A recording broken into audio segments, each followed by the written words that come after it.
The Worst Witch by Jill Murphy, Chapter 6.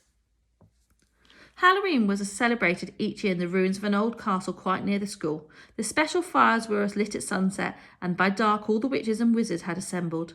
As the sun set, the members of Miss Cackle's academy were preparing to leave the school. Mildred smoothed her robes, said goodbye to her kitten, put on her hat, grabbed Ethel's broomstick and ran down to the yard. She took a quick look out of her window before leaving the room and saw the fires being lit in the distance. It was very exciting. The rest of the school had already assembled as Mildred rushed out of the door and took her place. Miss Harbroom looked splendid in her full witch's robes and hat. Everyone is present now, Miss Harbroom announced to Miss Cackle. Then we shall set off, said the headmistress. To the celebrations, Class 5 first, Class 4 second, and so on until Class 1. They made a wonderful flying over the trees towards the castle, cloaks soaring in the wind, and the older girls with their cats perched on the ends of their broomstick. Miss Harbroom looked particularly impressive, sitting bolt upright, with her long black hair streaming behind her. The girls had never seen her hair loose before, and were amazed at how much of it could possibly scrag into that tight knot every day. It came down to her waist. HB looks quite nice with her hair like that, whispered Maud to Mildred, who was riding next to her. Yes, agreed Mildred. She doesn't seem half as frightening. Miss Harbroom turned round and shot the piercing look to the two girls. No talking, she snapped. A huge crowd was already there at the castle when they arrived. The pupils of the academy lined up in neat rows while Miss Cackle and all the other teachers shook hands with the chief wizard. He was very old, with a long white beard and purple gown embroidered with moons and stars. What have you prepared for us this year? He asked. We have prepared a broomstick formation team, Your Honour, Miss Cackle replied. We shall begin, Miss Harbroom.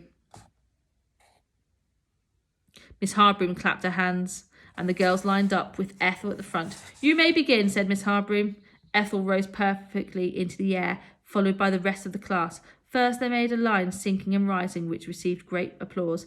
Then the nosedive in the yard. Miss Cackle closed her eyes during this point, but nothing went wrong. Then the girls made a V in the air, which looked quite beautiful.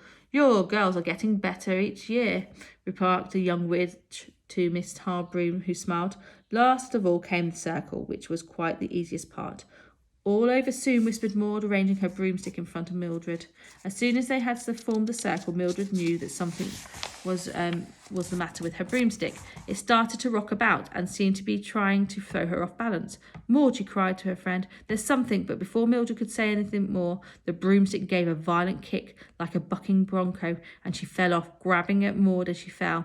There was chaos in the air. All the girls were screaming and clutching at each other, and soon there was a tangled mass of broomsticks and witches on the ground. The only girl who flew serenely back to the earth was Ethel. A few of the younger witches laughed, but most of them looked grim. Why are you so sorry? Oh, we are so sorry, Your Honour, apologised Miss Cackle, as Miss Harbroom untangled the heap of girls, jerked them to their feet. I'm sure there must be some simple explanation, Miss Cackle said to the chief musician.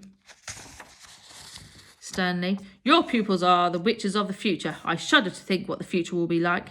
He paused, and there was a complete silence. Miss Harbroom glared at Mildred. However, continued the chief magician, we shall forget this incident for the rest of the evening. Let us now begin the chanting.